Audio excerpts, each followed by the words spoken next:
જેટલા ભગવાનને આગળ રાખીએ ને અને ભગવાન આપણી ક્રિયાના કરતા બનશે ને, પછી ઊંઘમાં હાથ નાખશો ને તો હોનું આવશે.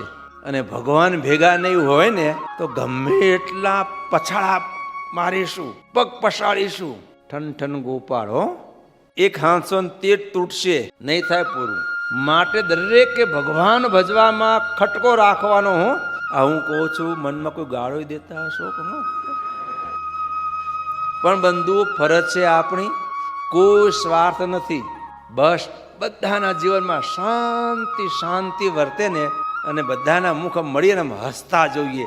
જેમ પ્રાતઃકાળમાં સરોવરમાં કમળ કેમ ખીલે સૂરજના દર્શનથી, એમ કમળની પેઠે આપણા મુખ બધાના ખીલતા રહેવા જોઈએ.